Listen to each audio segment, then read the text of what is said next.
All right, that's the report coming from the presidency about the 2018 budget. And with me to discuss some of the hitches that the president has actually identified is the senior special assistant to the president on National Assembly matters on the Senate, and he is Mr. Ita Enang. Thank you for finding our time to be here today. Thank you very much. Yes, sir. Now, you've heard what the president said. Now, it's clear that there are issues in the 2018 budget, like we witnessed a couple of years back when there were allegations of budget padding.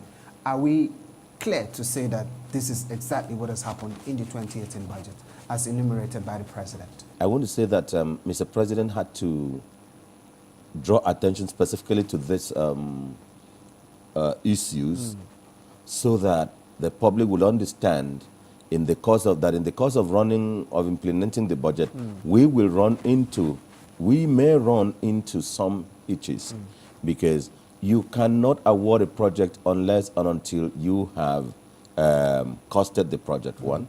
Two, you cannot award a project until there has been some design.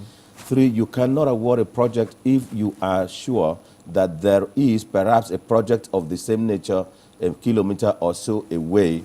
You know, that is what Mr. President has described as properly conceptualized. For instance, if you have a catchment of about 20 villages and the provision is that one comprehensive health center or hospital should take care of these 20 villages and it is in village number 1, then if you have to go install another health center or a hospital in village number 2, the next door, then that is what Mr. President refers to as not properly conceptualized. That it could have gone to perhaps village number 18 if they were in line, for instance, so that it could have another catchment or go to another area.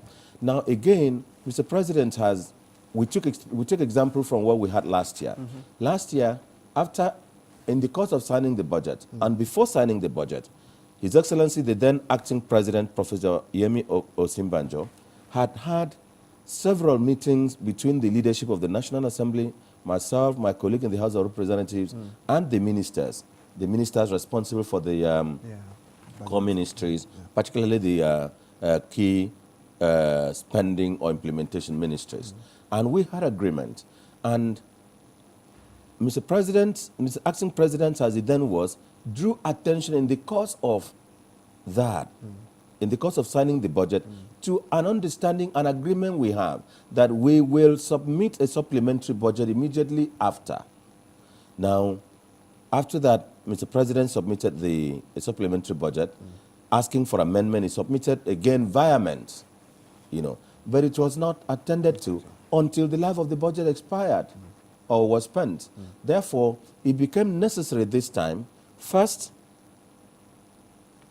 not to hold the meetings, second, to sign the budget and draw the attention of the legislators, and then notify the honorable members and the distinguished senators in advance that on the basis of this observations that I have made, I will be sending either a budget amendment bill or supplementary appropriation bill or appropriation amendment bill, so as to address some of these difficulties that will be in the course of implementation, so that it will not be that in the course of implementing the budget, you will think that I have done selected implementation or disobeyed the law because I have signed the budget into law. So this is the basis of His Excellency Mr. President's drawing attention to what it was. Now, what will you say is responsible for some of this back and forth that we've been seeing right from the inception of this administration when it comes to budget implementation and passage by the National Assembly? I know you were once part of the National Assembly, especially in the Senate. Is this a normal routine where projects are being expunged and others are being inserted and deletion, correction and all of that? Is this the prerogative of the National Assembly, or this is just politics? Yes, I have been in the National Assembly. I was in the National Assembly for 16 years. Yeah. I did 3 terms of 12 years in the House of Representatives, and I did 4 years in the Senate. And, well, budget is always a tempestuous matter. because it is actually, other than the amendment of the Constitution, which sometimes doesn't appear to concern in detail the constituents of each of the senators or representatives. But the budget concerns each of the senators, concern each of their constituencies. And of course, sometimes a senator or a member of the House of Representatives may have the support and support for a return of his people, depending on how many projects he gets into the budget and gets executed. But then that was why we said, okay, instead of having such back and forth relationship, as it were, in budget, let us have what we call constituency project. Then later we expanded it to constituency project and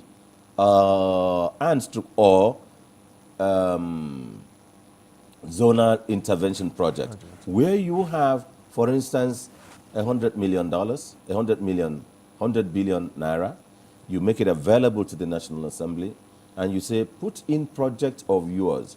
So the project and the allocation, not cash, that is figure, will be shared into zones. The principal officers will take as principals. The chairman of committees will take some as chairman. And then all the rest will be shared to, after principal officers, all other legislators take equally. Okay. And sometimes it depends on the configuration of your zone or the project. Sometimes a whole zone may say, okay, our problem is Lagos-Ibadan. A whole zone like the South, may say, look, we've had a lot of delays in the implementation of the North-East Road. They may take all and dump on the East-West Road rather. Then the Southeast may say, okay, we've been having problem in exiting the second Niger Bridge. All the monies for the entire Southeast zone of Abia, Imo, Anambra, Ebonyi, and Anambra, will be for the second Niger Bridge. They all dump it there. Now, sometimes after dumping it there, the senators or the members will still have something wanting to show something. So they will have to, they normally get into other budget heads, do some cuttings, and still have projects shown in their constituency. This is part of the complaint, and this is part of the issues. But be that as it may, where we are now is, Mr. President, having drawn attention to the challenges the budget implementation will have, not the challenges and the difficulties it will have. He said, I have assented it into law. Now, we move on from there to working out the modalities of implementation. The first modality of implementation will first be, how do I raise the money to implement this budget? Well, where Mr. President is optimistic, and we are all optimistic, that last year we started on a benchmark of about 39, arrived at $42 per barrel. Oil was selling then at $51, $52 per barrel. And by the time the budget closed, oil was selling oscillating between $71 to $78 per barrel. So we're very optimistic that we're going to have a lot of money coming in this year, all things being equal we're not counting on the misfortune of some. Sure. So we're going to have a lot of money. So we work more on the positives of how we are going to implement the budget and less on the challenges we are likely to face. All right, distinguished Senator, how true is it that over 578 billion naira worth of projects were inserted into the 2018 budget? How true is that? Because the president said it that 578 billion naira Mr. President was speaking from the data collected and extracted from the budget as submitted, from the appropriation bill as then submitted to him. And he had extracted that and had come to say that. Okay, let's look at the implementation of the 2017 budget vis-a-vis the 2018. Now, there are some school of thoughts that believe that we should have a January to December budget. And as we speak, the 2018 budget, the 2017 budget is still not over as we speak. And we have the 2018 budget. How do you think this can go, in hand in order to No, ensure that's not correct. It's a wrong impression and it's Okay. a wrong position of the law. Okay. The true position of the law is that the budget 2017 was signed into law on the June 12, 2017. And under the law, it is to run a course of 12 calendar months from the date it is assented to. And so it effectively came to an end on the 11th or 12th of June this year. 2018. So we only had about 6, 7 days or 8 clear days, 6, 7, 8 clear days of no budget in the country. So that budget had, the life cycle had expired and there had been a cutoff. And so where we are now is from yesterday, 12 midday, there was another budget which will start implementation immediately thence. Therefore, that budget of 2017 is no more in operation. Secondly, the budget, the challenge we're going to have in the implementation of the budget is the funding. Funding in terms of the fact that there was the intent by Mr. President and the conception of 2017-2018, but or 2018, that we will submit the budget to you in November. You will pass the budget in December. We will take part of the money that we had in 2017 to be part of the rollover funds, unexpended funds that will fund the 2018 budget. And so this was the idea when most of these big projects, were introduced. As of today, much of the money, all the money that were realized, or much of the money that were realized from January to June 12 had been spent. On the 2017-2018 budget. So now we're going to have like beginning a new life, beginning afresh to implement the budget from what we will be having from June 20th or from June 1 if money realized from June 1 were not shared or spent. And so what we're talking about effectively for implementation of 2018 budget may come from the first FAC allocation meeting that we'll have perhaps next week. You know, and again, a great part of the budget is to be implemented from the from borrowings because it's a deficit budget, which we have to approach the capital market and approach some funding sources for the purpose of gathering the money to implement the budget. So, and you cannot raise this unless you have approached the National Assembly. So our challenge now is that the National Assembly may have to proceed on the summer vacation from the end of July. They are currently on vacation. They will return, all things being equal, on the 3rd of July. They may sit 3 weeks or 2 weeks or 3 weeks and go. So the challenge we have now is to fasten and fast track every process that we will have to lay before the National Assembly the request for a borrowing plan that will enable us raise money to fund that budget. Because you could not lay the borrowing plan for the budget unless the budget has been passed, you know how much you're going to borrow, and you know how much the legislature has approved, and you have assented to the budget, making it a law, now making that you are at idem with the legislature, the executive is at idem with the legislature, now knowing what the amount is needed. Only then can you initiate the process of effort to raise funds by seeking the approval and imprimatur of the legislature. Okay, in other words, are you also saying that all these processes you've laid down must, first of all, be attended to before a supplementary budget can be presented to the National Assembly? No, there are two things. Supplementary budget is different, and budget amendment bill is different. That is why Mr. President said supplementary appropriation bill or budget amendment, appropriation amendment bill. They are two different things. But going to this, what I'm talking about is the funding items and raising money to fund the budget as it is. So it's different from, that is complying with the Fiscal Responsibility Act. That is different from consideration on the supplementary or appropriation amendment bill. Yeah. Okay, now let's look at the working relationship between the National Assembly and the executive. Like I said earlier on, you've been there for like 16 years, 16 and I know you years. have all of the experience when it Yeah. comes to legislation.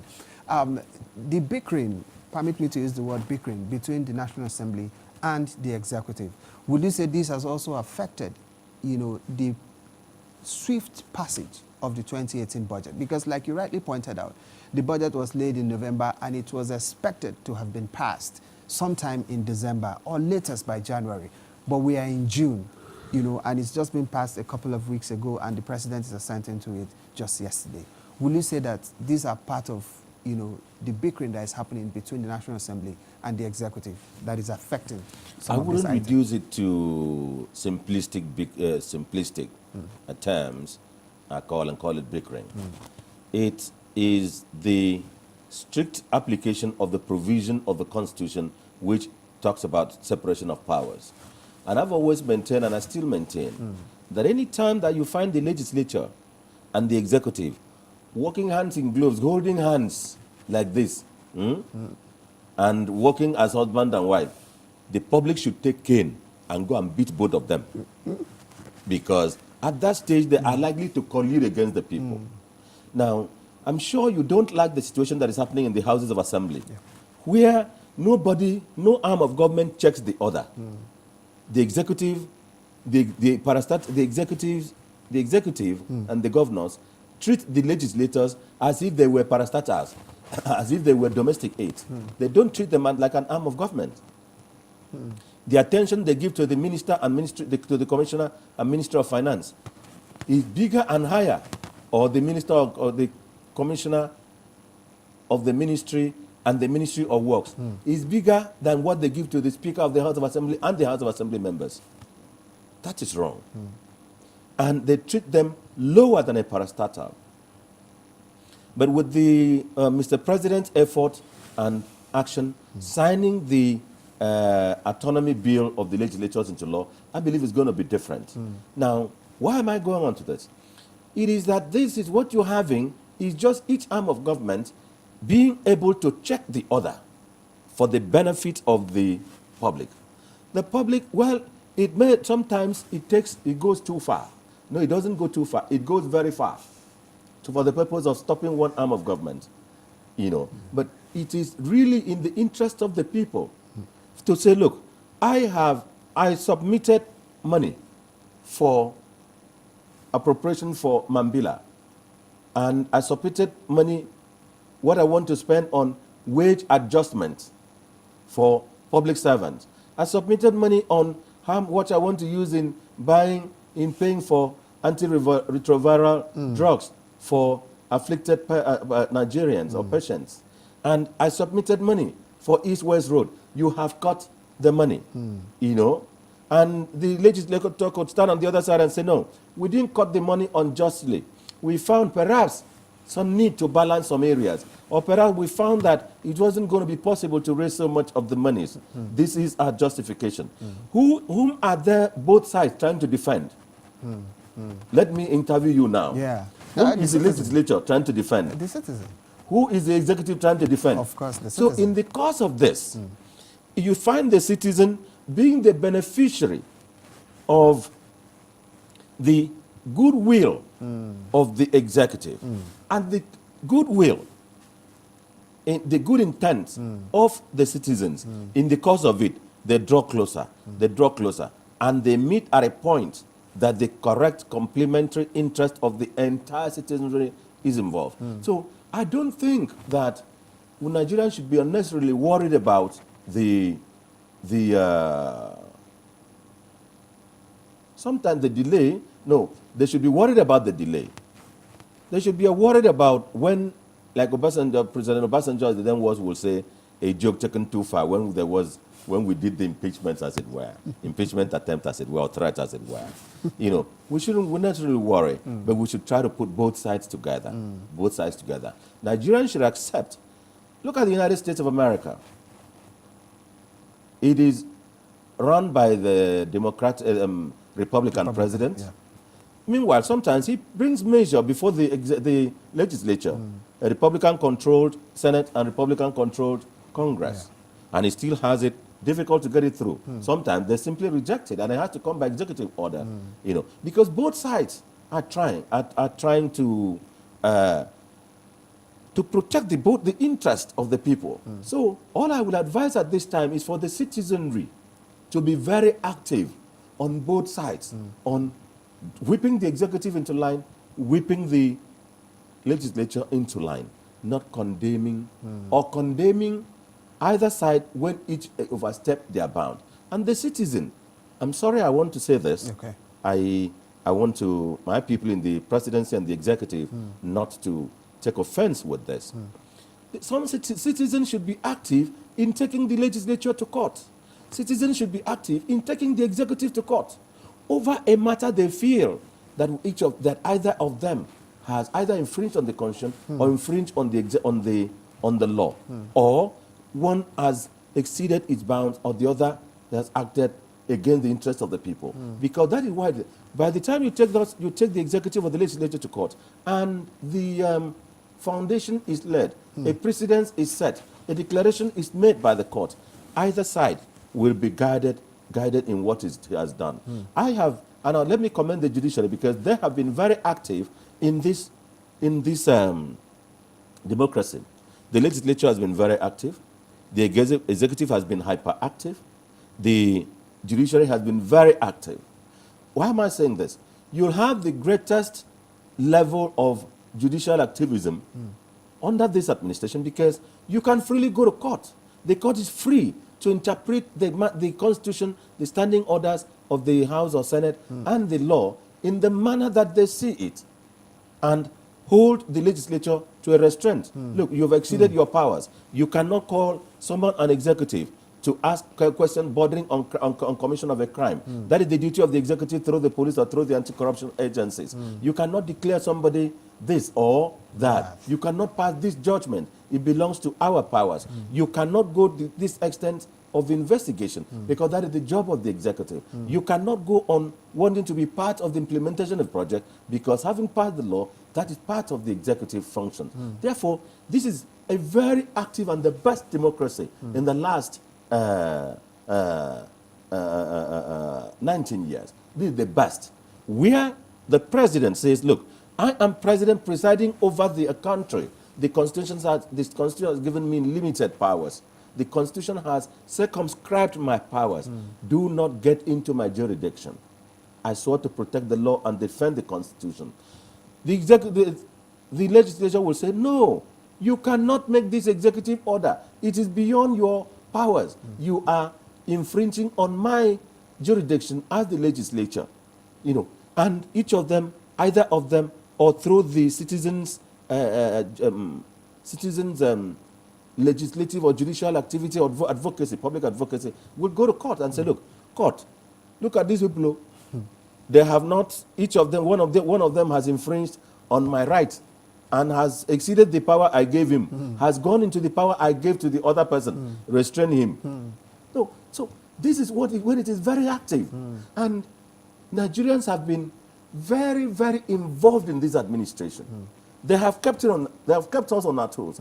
They have kept Mr. President on his toes. They have always drawn attention to what they think it is not right. Mr. President will come out and explain, you know, directly through his aides, advisors, and ministers. Well, this is the one administration you can stand up and ask questions, and Mr. President will answer. His people will answer. You will not be arrested for asking questions. You will not be haunted for asking questions, because Mr. President believes and knows and he swore that he will be accountable to the people. That he's not a master of the people, he's a servant of the people. So you can ask me what I'm doing with your money. You can ask me how I'm exercising your powers. You can take me to court.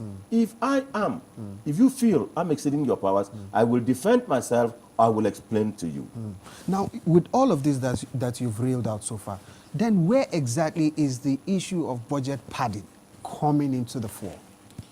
I don't believe that Mr. President talked about, Mr. President never used the word padded. Yeah, sure, he never said did. There has been increase or decrease in a manner that was not discussed with the executive Because if you had discussed with the executive or raised it in the course of the public hearing, my ministers or myself would have answered some of the questions, and I would have satisfied you as to why I have put this amount of money in this project. So is it right to say without that consultation, is it right to say that what has been inserted can be described as padding?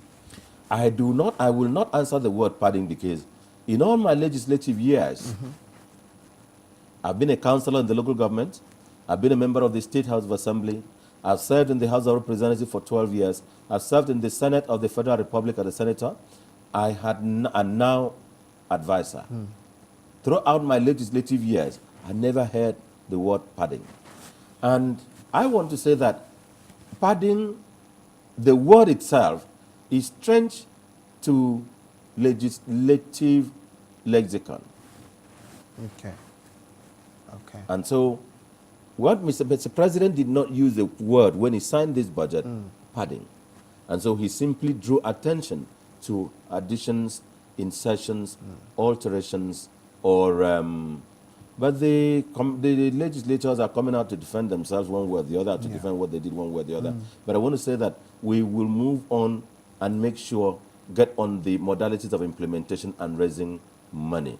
We will not dwell on the word you've used, which I am not very comfortable using. All right, very quickly also, let's talk about, still on the 2018 budget, the senators came out, at a point to say that some of the ministries are not actually answering to their call to come up to defend their budgets, and that they ascribe to the reason why the budget was passed lately.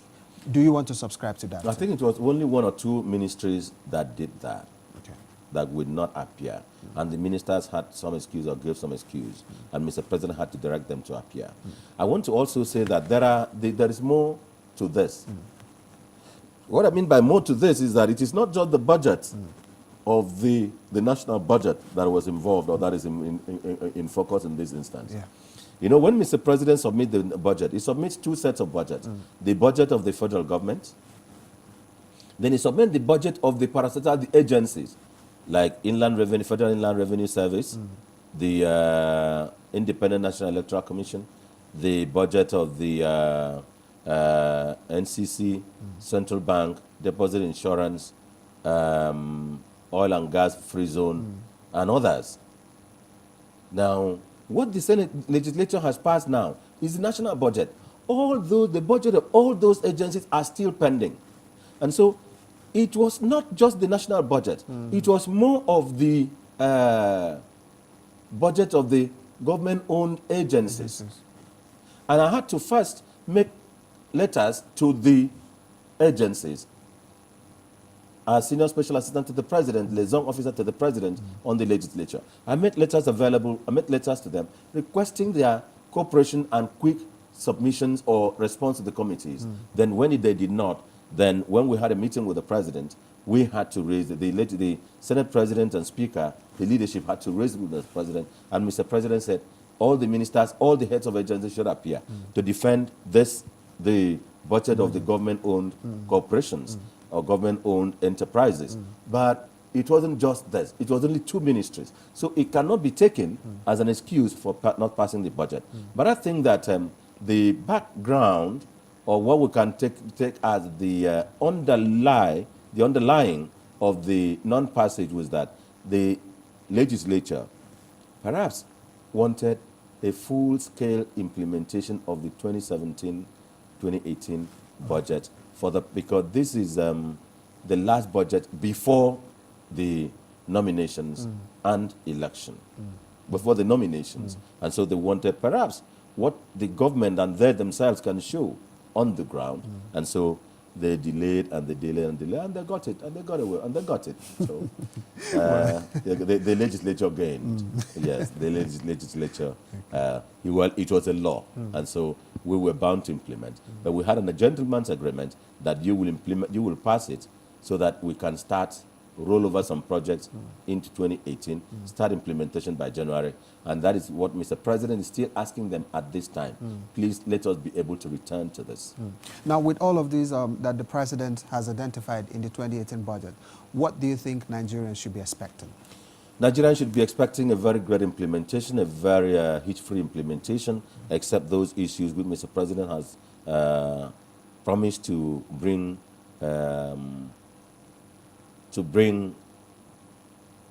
supplementary and lay before the National Assembly. Other than that, we're expecting a smooth implementation. And of course, this is an election year. This is the year for, this is the nomination year. Early next year will be the election, so everybody is going to be on their toes. I think everybody, the legislature will not at this time want to have any bickering. I'm sorry to use your word, not this. Any kind of great disputations with the executive.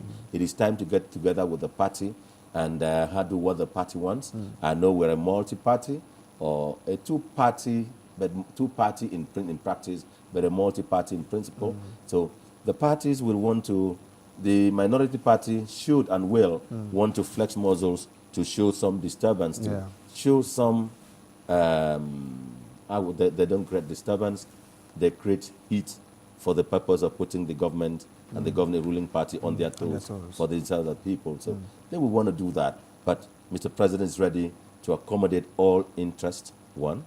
Mr. President is ready to maintain the law, stand by his words, and ensure that the best is done for the country.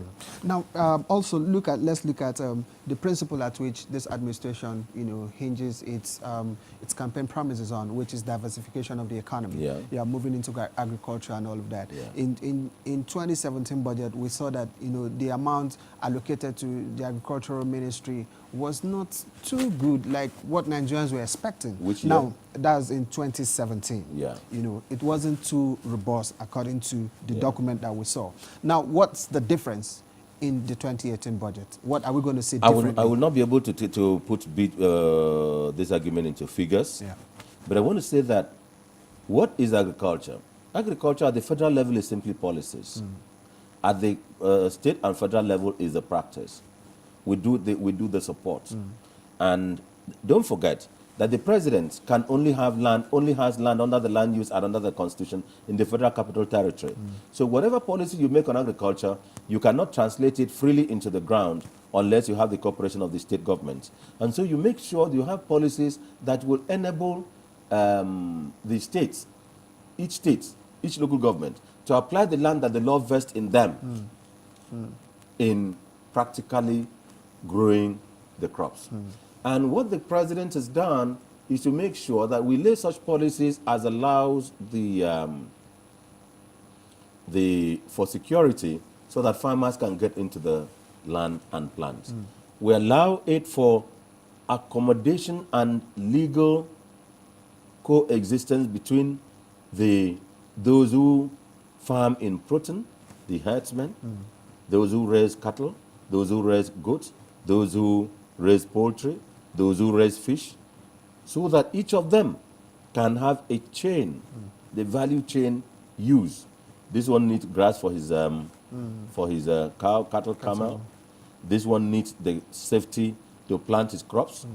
And we're working on such a situation as used to be, where there would be so much peace between the farmer who plants and the herdsman who has his field, such that when the farmer who has planted crops, perhaps has harvested his crops, he will allow the herdsman to go and allow his cow to graze on the leaves that has just been kept, mutually coexisting, Therefore, the amount of money we devote to agriculture should gradually reduce at the federal level and increase at the state level.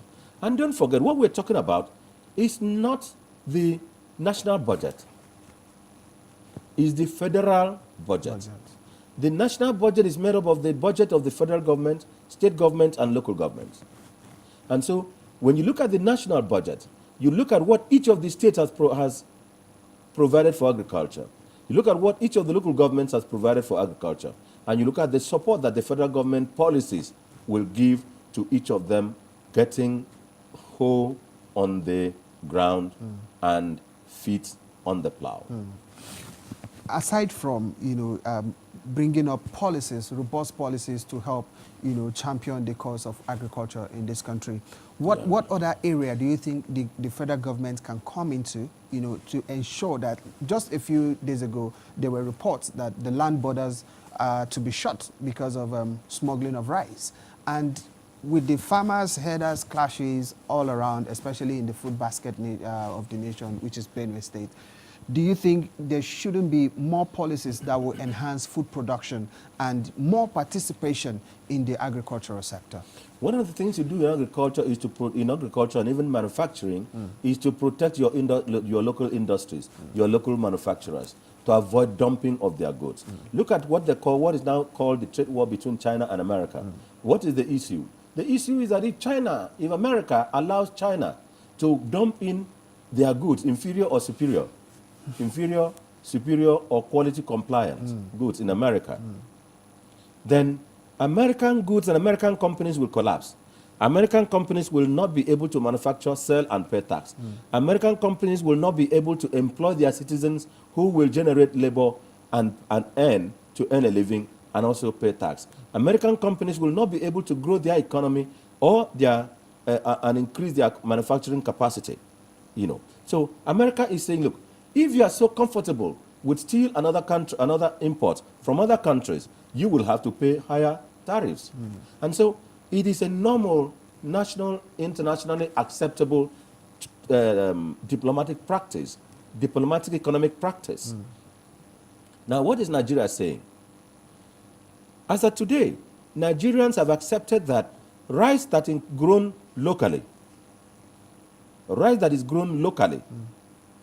is healthier because it is from the farm to the pot. The longest it lies in the market is 3-4 months. And so the lifespan is still there. There is active ingredients in the rice. Nutrients. But the rice that you get from China and other countries, I'm sorry, I apologize to mention this for diplomatic reasons. The rice you get from other countries sometimes stay in the high seas for 2-3 years. Sometimes stay in those countries for 2-3 years, 4 years. And they spray chemicals on that rice to preserve it. Sometimes they parboil it, dry it, and they spray chemicals on it so that it can survive for a long time. That chemical is injurious to the body and to health. That is why you have so much incidence of cancer, because of this imported rice. So what Nigerian government is planning to do is not just to protect the farmers, is to protect the farmers, one. Two, to make sure that we protect our borders, because as you bring in rice, sometimes they also bring in arms. There is this ECOWAS protocol on free movement. When your internal security is threatened, then the treaty, the protocol allows you to suspend it and protect your national borders and your national existence yet. Therefore, what we are planning is not to endanger our relations with our country. It's not to create hunger. It's to make sure that we put our citizens to work. One, we create jobs for our citizens. Two, we improve the health of our citizens. If we can succeed in banning imported rice that comes in from the land borders, we've succeeded a great deal in the one that come in from the high seas. I mean, from the waters, and except that they still try to get it through the Benin Republic. And our customs and immigration, our customs are at it very seriously, and the civil defense and even our police. Now, what we've done is to make sure that we get our border purely secured, so that those who come in with arms, those who come in with this, and some people, smugglers, carry arms. They come with arms. They defend them. They shoot at customs. So if we close it for a while, we will be sure of, one, that arms are not coming in. Two, that the terrorists are not coming in. Three, that all unwanted chemicalized rice and other products don't come in and cause health challenge for our countries. It will reduce the amount we have to spend on the health of our citizens, on cancer and other chemical-related ailments. Therefore, it is a good policy for the purpose of protecting our grounds, our citizens. Now, looking at the porous nature of our borders, do you think this can be highly achieved, or maybe at 100% or 80% level? Do you think this can be highly achieved? Our borders, from reports and incidents, that have been happening, shows that our borders are porous. Yes, it is, and that is why President Trump now said then that he wants to build a wall between America and Mexico. And I'm sure if you know the extent of the danger it causes to the national integrity, national security,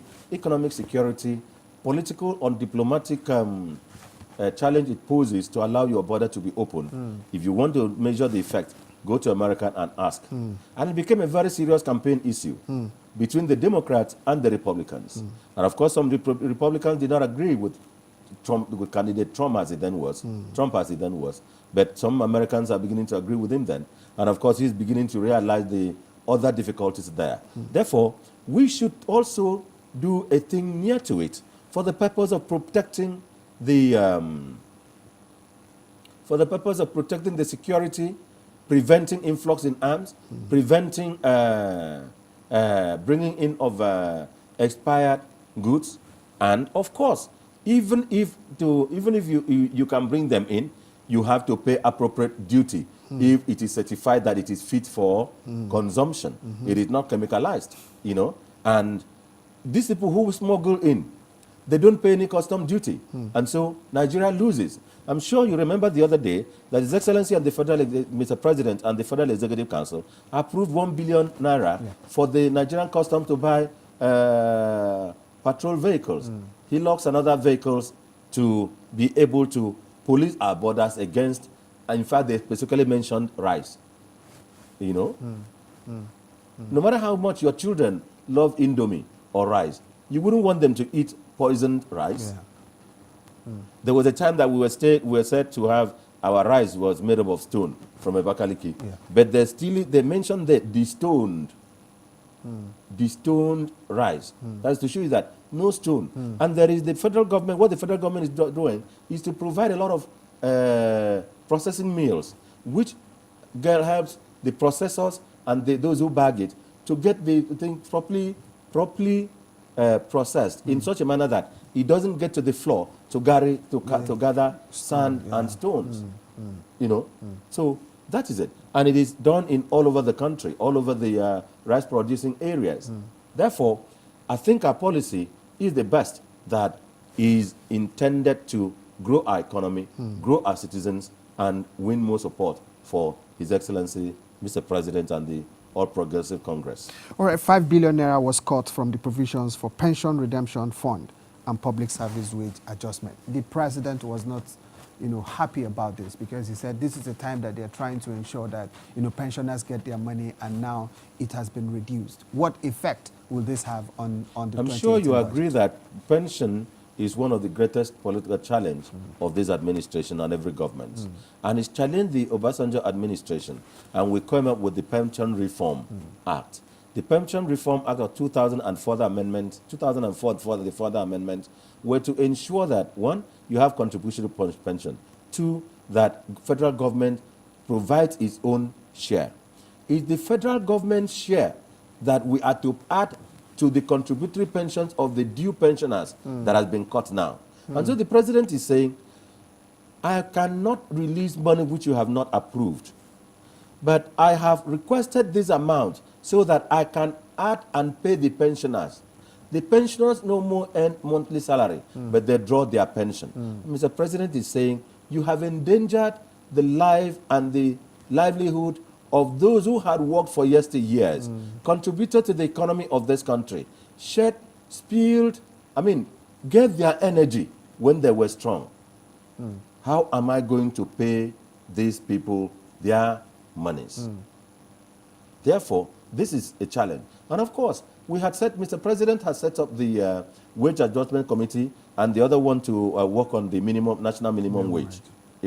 And this is what Mr. President is saying, look, we've set up a committee. we're expecting this done. Already we don't have enough.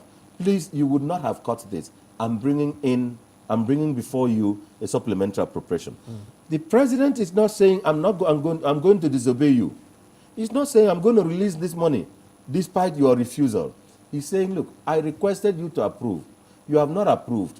I have signed, but I'm pleased coming back to you to request you to approve so that I can undertake this project, including this pension and wage adjustment. Let me take you up on one other aspect of this. I remember when the president wanted to, buy the Tucano jet from America, there was a release of fund that really, caused a lot of agitation, between the National Assembly and the executive. And now you just made mention that the president said he cannot release those monies, for the pension reform or for payment of pensions without the National Assembly's approval.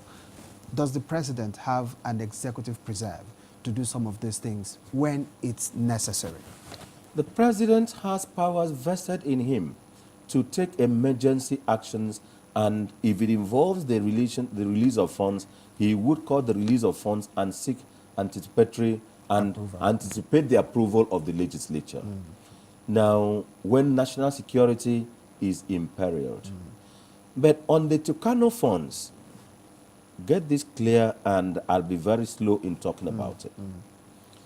That money of $496 million and the $1 billion US has not yet become the money of the federal government. It was transiting from the excess crude account, which belongs to the federation, to the federal government. And in the course of it, very serious urgent issue arose which we would have missed it. And so the president said, to save time, having mentioned and having the legislature, having been part of the negotiation and involvement, let me write to them. But before them and in course of it, let me call this money to be paid to the treasury of the United States government, not to a company, not to an individual, not to an account other than this, not to account of Boeing or the manufacturers, not to Pentagon, but to the U.S. Treasury account. Therefore, the president did no wrong, and it does not conflict with the use of his own. It does not conflict with the Constitution. And of course, immediately after that, or immediately in course of that, he laid the request before the National Assembly, and the request is still before the National Assembly. Okay, as we speak, it has not been approved. The request of Mr. President is not part of the 2018 budget approved. But Mr. President has requested that either you approve it as part of this budget or you approve it as a supplementary budget, independent, or budget amendment or supplementary. It is still before the Mr. President has not withdrawn it. All right, Senior Special Advisor to the President on National Assembly Matters, Senator Ita Enang. We'll take a very short break, and when we come back, we'll be looking at the APC convention that's coming up on Saturday. We want to have his own feel and what he expects, and what Nigerians should also expect. So don't go anywhere.